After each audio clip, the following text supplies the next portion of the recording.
Well, hello, everybody, and welcome to another episode of Eat at Joe's. Tonight, we've got an old friend, one of my oldest friends in town, not like a childhood friend, but definitely someone I've known my whole life or most of my adult life, and been a very pivotal friend throughout the history of my formative years here. And Mr. Terry Bergeron. Hello, Terry. Hello, Joe. A joy to see you and have you on the show. A joy to see you as well and be on the show. Thanks for having me. Oh, it's really good. So Terry is a true adventurer, and we have had many an adventure together all over the country and even other places. And well, I'll address the elephant in the room. I had cataract surgery today. I'm not really a pirate. But in honor of my patch, I do have a Sea Shepherd shirt on. So I am representing my favorite band of pirates. And so, Terry, good to see you. Good to see you. Yeah. We met through a mutual friend, Jerry Jaspar, long ago out in California. And the minute, this is a good story, we won't reminisce about a lot of old shit stories, but I was introduced to Terry and another couple, Dave and Jeannie, all at the same time. And when that happened, a gentleman in the group immediately blacked off and fell off a 15-foot concrete wall onto the concrete ground. And it was just really like this weird energy thing at the Greek Theater, Grateful Dead. I don't even know what year. 1986. 1986, Terry says. Terry's really good with years, and that's always been a great disturbing fact. Yeah, so anyway, that's kind of how we met, and just kind of adventured together since then quite a bit. Now, Terry, you moved to St. Louis how long ago? That was a long time now. It's been 1997. You do the math. That sounds like a stupidly long period. There was a brief time before that for about a year, and then I went back to California, and then I guess you guys couldn't live without me, so I came back. Yeah, and that is true. We couldn't ever live without you. Terry and I have worked together on and off for years. Terry has, you spent a lot of time, talk a little bit. That's something that I don't think anybody understands, and it's very, I think, prominent right now unless someone has watched the Billy Bob Thornton show where he works in the oil fields, Landman. Unless you've watched Landman, you don't really understand the West Texas oil field culture, right? Correct. But Terry, you spent quite a few years out there as a tanker truck driver in the West Texas oil fields. Do you want to talk about that for a little bit? Briefly, yeah. But drove tanker truck, worked in production, worked in opening wells, worked in shutting wells, worked on drilling rigs, recovering fluids, recovering solids. I want to say I've seen it all, but I've seen a lot. I've seen drills catch on fire. I've seen drills go through it all. Crazy dangerous work. High pressure flammable gases. Everybody pretty much watching out for each other. It's a lot like probably what it was like sailing across the ocean a long time ago on a little wooden boat. And I don't mean this disrespectfully. Yeah. But you had an aroma back then. Oh, the oil smells. You had a scent. Yeah. And it was of the oil, but almost like not like an oil like your car oil. It had a more pungent, acrid smell. You know, it was West Texas crude is most of the wells are what are called sour wells. So there's a lot of H2S, rotten eggs. Oh, no kidding. I've never asked you this question. That is the scent. That is true. That is the scent that in the Permian Basin that prevails. No kidding. And the gas, if you can smell it, is safe. When you can't smell it, it's deadly. Go figure. Well, 10 parts per million. That's the cutoff point. I had to wear a gas detector. At one point, I had to wear a 4-stage gas detector. So, but wouldn't that when it would beep, it was too late? When it was beep, you had to know which way the wind was blowing and lickety split. That was an episode of Landman. Move the other way. When they started beeping and they did check the wind and ran. And it settles. It goes low. So the guys that survived were the ones that climbed to the top of the tank. That's what they did. Correct. Look at me. I paid attention to Landman. A lot because of you. You know, and I thought that was interesting. And I like Billy Bob Thornton. I think he was entertaining in that role. All right. Well, glad you survived. I survived. Yeah. Got all my fingers, got all my toes. Terry came back to St. Louis after that and didn't want to go back to the oil fields, and he was looking for work. And a lot of this is the reason that I wanted Terry on as a guest tonight, because I think one of the things that's prevalent in the news, no matter which side of politics you're on, I think you can kind of agree that hunger is a thing that people deal with on a regular basis, and you see it either homeless or the unhoused or people that are challenged financially, and they don't have great access to, and not only to food, like not necessarily canned goods, because you can go to a lot of shelters or a food pantry like Conscious Alliance. When I worked with Conscious Alliance, they dealt in cans. That was their bread and butter, cans, right? Canned goods are what they collected.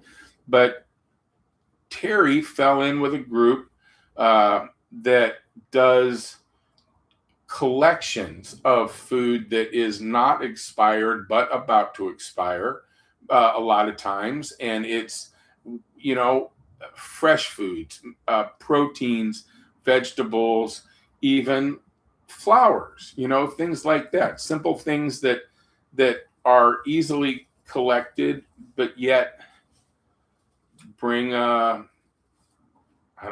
peacefulness, a joy to someone in a simple way. Healthy, nutritional food isn't available for everyone everywhere. And so tell us about the group that you're working with, and kind of how you get your product, how you distribute your product, and who it benefits. I'm a volunteer for an organization, a nonprofit called All Hands on Deck St. Louis. All Hands on Deck St. Louis does 6 food shares a week at different locations. Some of the days are at the same locations. Some of them are alternating locations. All the information is on our Facebook page, which is All Hands on Deck St. Louis, or our website, which I'll read off later on.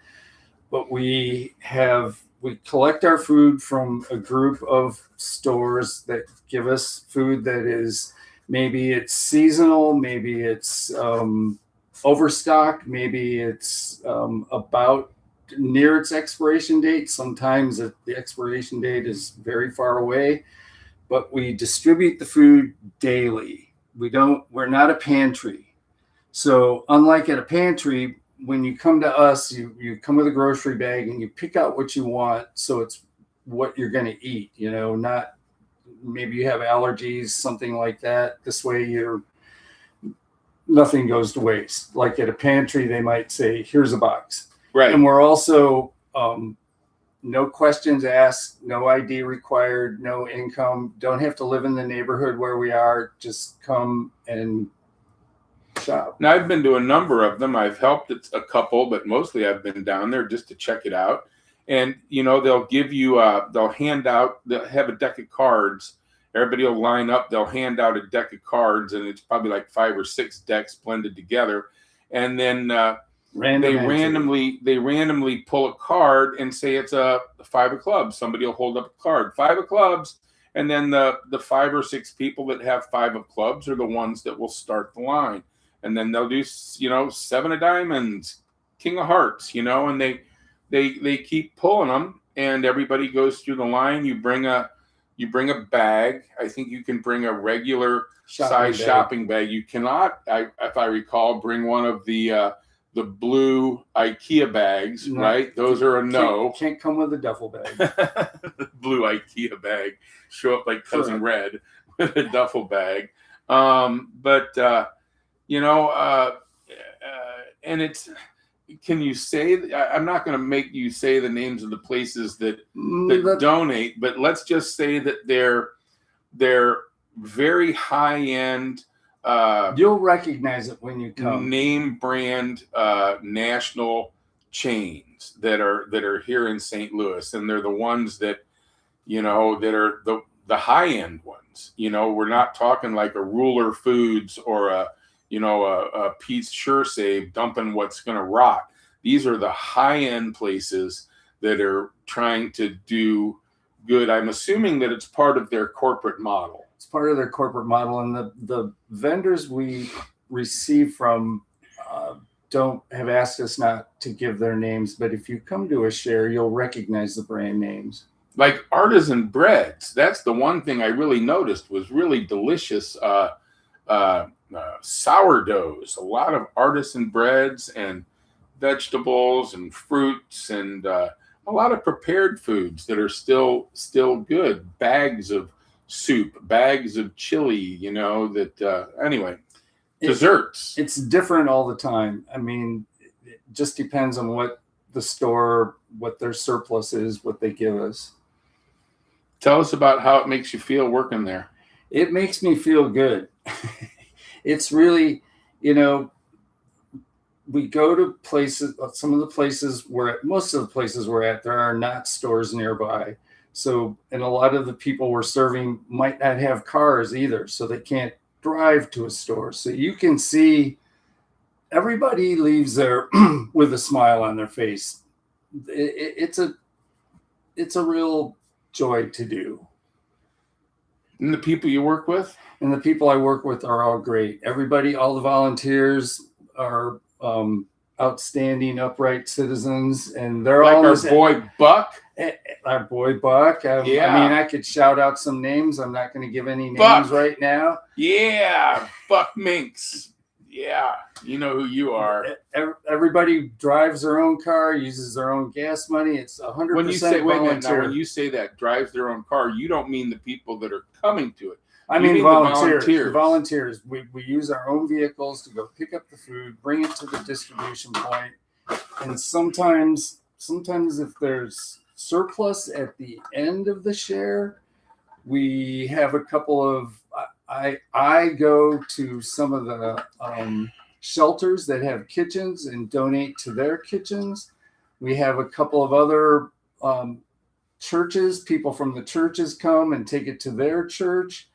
If somebody, like you have a garden and we go through all the food before we set it up. If there's anything bad in it, we take it out and we put it in a compost box. We have some composters, but if you need compost, come visit us and we'll hook you up. If you need cardboard, come see us, we'll hook you up. We take the cardboard to recycling centers. And also to make the machine move, if you want to donate, like if you have a restaurant, you have surplus food, or you have a store, community garden, we have 2 food inspectors on the staff. So everything is on the up and up. And you're a 501c3. Correct. So say I have Eat at Joe's restaurant and diner. I donate to you. Do I get a tax certificate? You do get a tax certificate. Ah, well, look at there. We have all the paperwork. So that's good to know. That's good to know. And if you want to donate money, we need supplies. Like we rewrap things into, like when we get things in bulk, we wear gloves and we package it. Who do you see is like, and outside of these big grocers, and you don't have to name names, of course, but what are the types of individuals and restaurants that are donating? The restaurants that are donating right now are all locally owned restaurants. So like mom and pops. Mom and pops, yes. So you're not getting stuff from like a Denny's or a No, chain type place, right? Not yet. Yeah. But I saw pizzas one day. But it's a locally owned. That was a locally owned pizza place, and they were pre-made and made ready. Well, they've already been baked. You just pop them in the toaster oven and heat it up, or microwave if you. This body was built on pizza. I don't know if anybody knows that, but that is really the things that I do eat is pizza on the regular, and then. You do it every day of the week? 6 days a week. What day don't you do it? Tuesday. And what are the locations? The locations on Monday and Friday, we're at 1610 Olive, downtown St. Louis at Centenary Methodist Church. Monday is primarily a flower share day. We do have food sometimes on Monday, but it's mostly flowers on Monday. Friday is at 11:30. Start time 11:30, assuming all the deliveries come in on time. Sometimes some of the vendors are still, getting our stuff ready, and we might start exactly on time, but we try to. The Wednesday location is going to be at a new place. Hold on, I need to. I can't remember the exact name of it. Terry's going to check his notes. It's Wednesdays are going to start being back at Mission St. Louis. We were at Mission St. Louis for a long time. We had some restructuring things happen, and we'll be back at Mission St. Louis this Wednesday, 3108 North Grand Boulevard. What is Mission St. Louis? There's a variety of organizations in there that use the facility. Huh.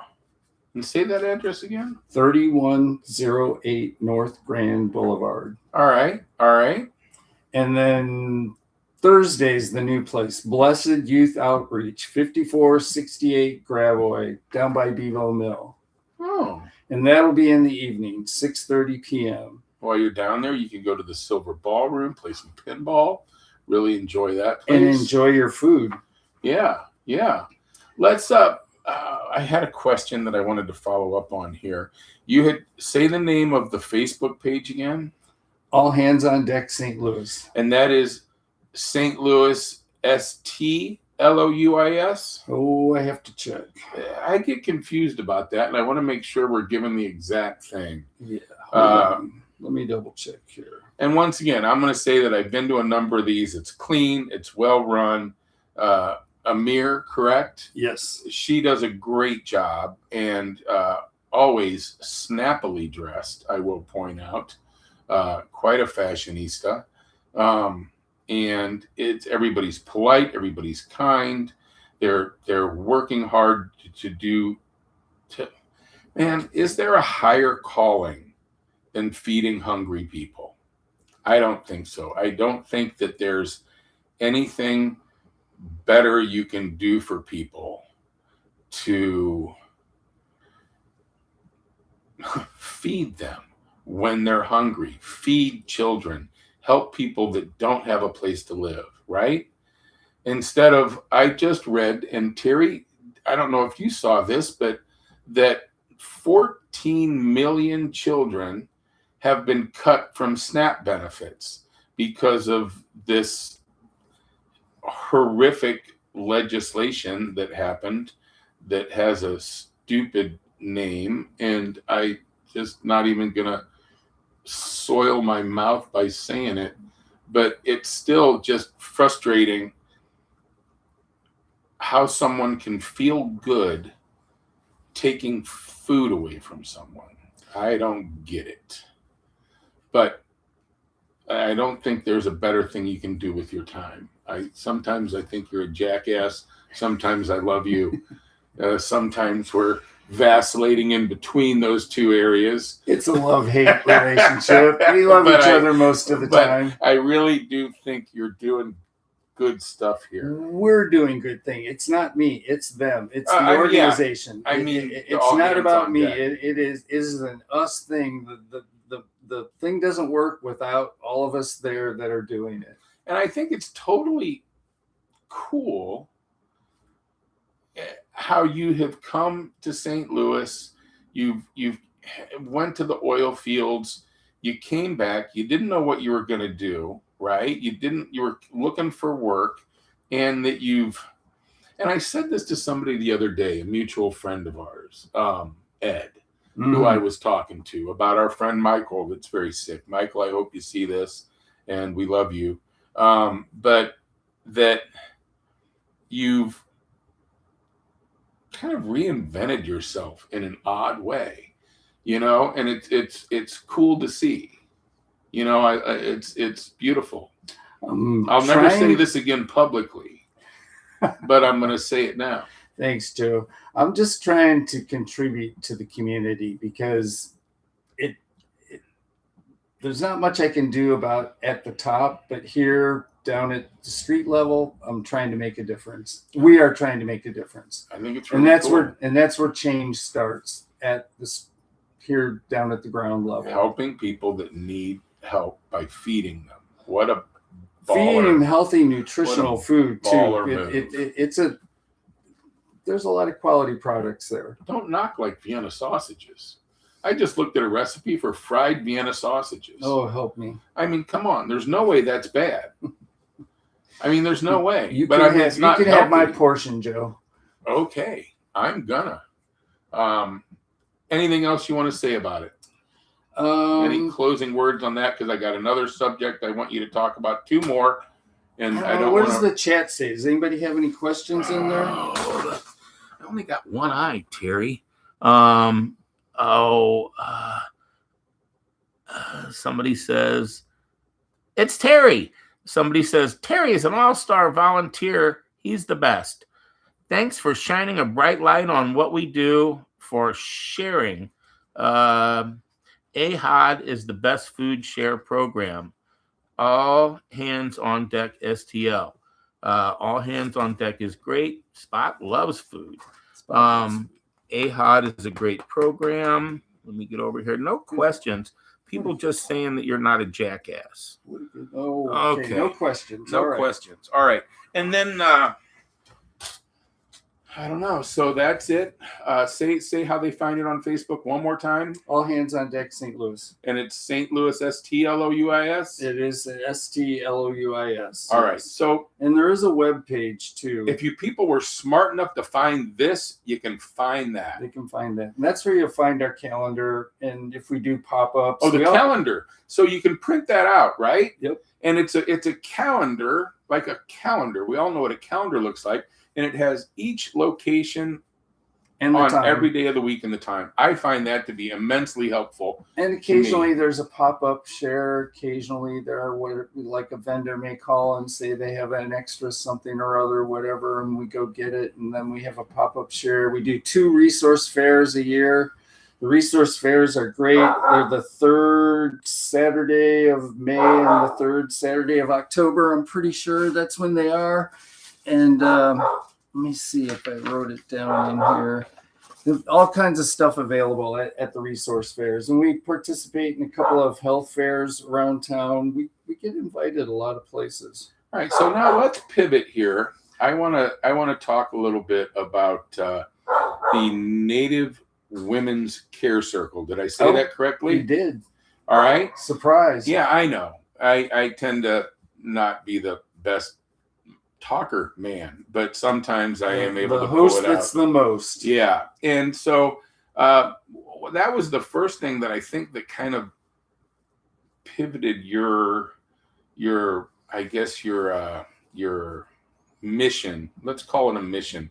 Pivoted your mission here in St. Louis from just being a random dude trying to find work to like getting involved when you first started going to those, and their water ceremonies that happen on Sunday mornings. And Terry has been truly, I feel, truly blessed by these women that have taken him in, and he has become their what's the word for the fire position that A you have? firekeeper. A firekeeper. And so Terry has always enjoyed a hearty fire.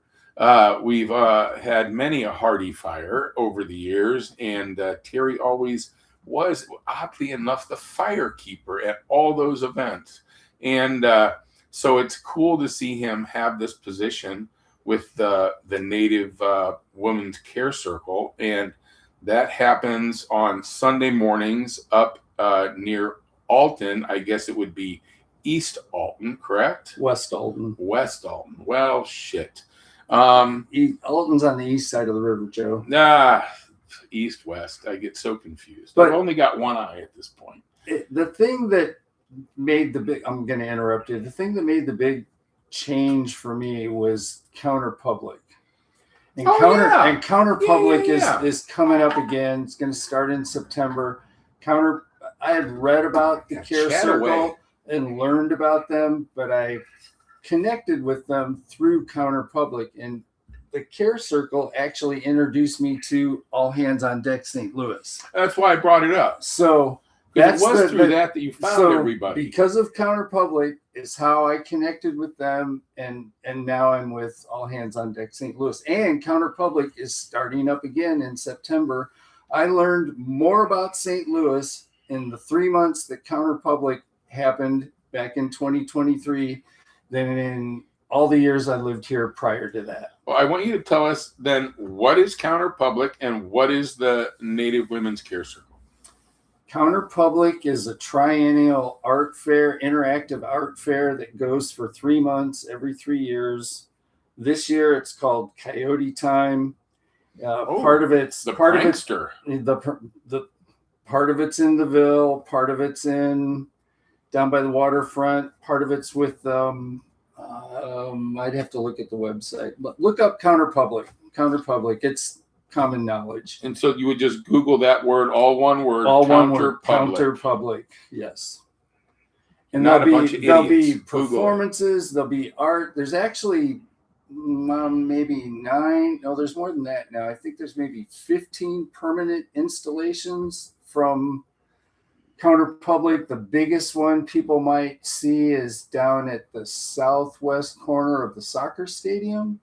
There's a statue there that's about Mill Creek. Oh, an interactive thing there. And it's funny, a lot of people I know that go to the soccer games say they've never seen it, but I guess they're walking into the game. I think people don't pay attention when they walk. You mean with your phone in your hand? You know, I heard a Japanese term that they call them the head down people. Yeah, like there's a term in Japanese that the people that carry their phones and they don't see anything around them. They just keep their heads down. Those are the people that walk into manholes. Counter Public's great. I strongly urge all of you and everyone, whether you're in St. Louis or you're not in St. Louis, it is help put St. Louis on the art world map. And Terry reluctantly on my part drugged me to a couple of these, and I was like, where are we going, pal? And every one of them was neat, and I thought every one of them was impressive. My personal favorite was the one that we saw that was a projection piece below the wall, the mound, below Sugarloaf, the Sugarloaf mound on the wall by the whatever it is, petroleum storage facility down there. A river runs through it. Was called. I thought that was pretty neat. It was, with the sound of the running water. Correct. And the visual of the running water that used to run through there. And 100% the middle of nowhere in St. Louis. One of these hidden places that once was a vibrant community, you know, and it was really neat. And they highlight a lot of these Native American sites that are in the city that are just nothing, like the place we went and looked at down in the Carondelet neighborhood, where the sign, the sign, yeah. But let's go back to Counterpublic Yeah. and then the Osage people. They were Counterpublic got Sugarloaf Mound restored to the Osage Nation. Ah, They were integral in having that done. And St. Louis used to be called the Mound City. Try and go find more than one. yeah. There's only one left. And if you don't know, that's the mound that's down there at 3500 South Broadway exit in Ohio. Is it on Ohio? It's on Ohio. But it's right at that highway exit off 55, that first Broadway exit. And it's on the right where that big pole for the billboard is there. And you'll see a mound there. It had a house built into half of it. They've gotten the house, the land house from is the house. The house is still there, but that land has been restored, and in time the house will come down, and they're going to try to restore the whole. And that's going to be like a Native American cultural center. There's a sign around it right now. It says "Property of Osage Nation." How cool is that? That's the only land in the state of Missouri that belongs to a Native American community. And that's the use of casino money. Maybe. I'm not sure about that. That's what I had heard, which I think is cool that it's how they taking money from the white man yeah. through their gambling Jones and buying their native land back, which is exactly like how the Nature Conservancy preserves prairies and whatnot. They don't argue. They just go there and they buy them. And then now this is ours. All of Missouri is unceded land. What's that mean? It means none of the indigenous people ceded the land to the state of Missouri. Oh. Well, ain't that a load of crap? It is a load of crap. Yeah. But anyways, where were we? Counterpublic. Well, and how I met the Native Women's Care Circle. And now talk a little bit about the Native Women's Care Circle, because I didn't know what that was. And I want to say that everybody that I've met through that, what a cool bunch of people. And everybody, once again, kind and intelligent and really doing good things and spiritual and really just doing good things. And I really enjoy all of them. And Terry brings them around a lot. I'll see them at events. I've never been to one of the water ceremonies, but I should go. Spot's an early riser. I'm a night owl. I struggle with mornings. Yeah, a lot of people struggle with mornings. Yeah. All right. So tell us a little bit about that, because how long have we gone on now? We're right about a half hour. So we'll talk a little bit about that, and then it's going to be time for you to go. Yes, sir. Are you hungry? I brought you food. You can eat at Joe's. I know. I don't think I can eat. I have a weird reaction today from that. They give you these meds when they knock you out and work on your eye. I'm just not feeling that good, but maybe a little bit. But let's talk about the Native Women's Care Circle. Tell us about that. Native Women's Care Circle is another community outreach group, not a 501c3, but a group of mostly Native American women. Not everyone is Native American. Not everyone is a woman. And they do a lot of things for veterans, health related. They're on I can't name them all, the organizations that they, cancer stuff, all kinds of things like that. Well, you recently did a famous St. Louisan passed that was a good friend of yours, and you did part of her procession. Correct. I thought that was neat that you guys were able to participate in that and honor her in that way. That I thought that was we lost a couple of big ones this summer. Yeah, and that you're able to be there for them in that transition period, which I think would be very meaningful to them. And they also get in an advisory capacity for Counterpublic, and we've also participated at the Contemporary Art Museum in an exhibit. I was just going to bring that up. Now, you Terry fancies himself a photographer, and I will give him credit that he does take good pictures. Sometimes. And Just you gotta be were there. exhibited at the museum. Say the name, the Modern Art Museum. Contemporary Art Museum here. You had a photographic exhibit, and was that part of Counter?